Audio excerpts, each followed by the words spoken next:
Welcome to SK குக்கிங்க. இன்றைக்கி நம்ம என்ன பார்க்க போகிறோம்னா ஒரு ஈவினிங் ஸ்நாக்ஸ் தாங்க பார்க்க போகிறோம்.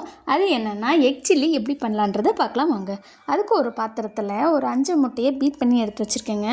இதில் தேவையான சால்ட் ஆட் பண்ணிக்கோங்க. ஒரு 1/4 டேபிள் ஸ்பூன் பெப்பரும், ஒரு 1/4 tablespoon chilli powder, 1/4 tablespoon ஜீரகப்பொடி ஆட் பண்ணியிருக்கேங்க.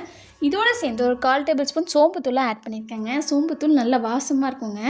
இதில் சேர்த்துட்டு ஒரு கையளவு கொத்தமல்லியை கட் பண்ணி வச்சுருக்கேங்க. அதையும் இதில் சேர்த்து நல்லா பீட் பண்ணி வச்சுருக்கேன்.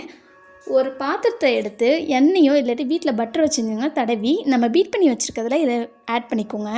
ஆட் பண்ணி நான் இட்லி பானையில் இப்போ வேக வச்சு எடுக்க போகிறேங்க. இட்லி பானையில் தண்ணி ஏற்கனவே வச்சு அடுப்பில் வச்சுட்டேன். இப்போ இதை எடுத்து வச்சிடுறேன். ஒரு 10 நிமிஷம் ஹை ஃப்ளேம்லேயே வச்சு வெந்து எடுத்து கட் பண்ணி வச்சுக்கோங்க.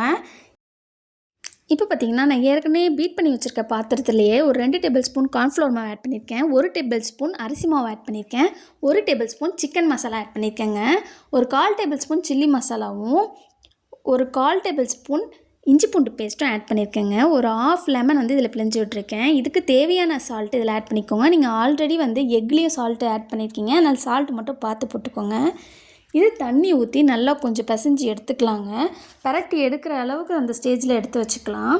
இப்போ நான் கட் பண்ணியிருக்க எக்கை இதில் ஆட் பண்ணி நல்லா ஒரு 10 நிமிஷம் ஊற வச்சுருக்கேங்க. இன்றைக்கான விடுகதை என்னென்னு பார்த்தீங்கன்னா, கையளவு உடம்புக்காரன் காவலுக்கு கெட்டிக்காரன் அவன் யார்? இந்த விடுகதைக்கான விடை தெரிஞ்சுன்னா கீழே கமெண்ட் பண்ணுங்கள். இப்போ நான் 10 நிமிஷம் ஊற வச்சு எடுத்துருக்கேங்க. இப்போ நான் ஆல்ரெடி எண்ணெயும் ஹீட் பண்ணி வச்சுருக்கேன். இந்த ஸ்டேஜில் இதை ஒன்றா ஆயிலில் போட்டு பொரித்து எடுத்திங்கன்னா நல்லா கிறிஸ்பியாக நல்லாயிருக்குங்க சாப்பிட்றதுக்கு.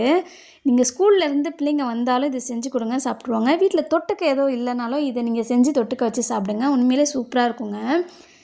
இந்த வீடியோ உங்களுக்கு பிடிச்சதுன்னா லைக் பண்ணுங்கள், ஷேர் பண்ணுங்கள், கமெண்ட் பண்ணுங்கள், சப்ஸ்கிரைப் பண்ணுங்கள், கூடவே பெல் பட்டனை கிளிக் பண்ணுங்கள். பாய்.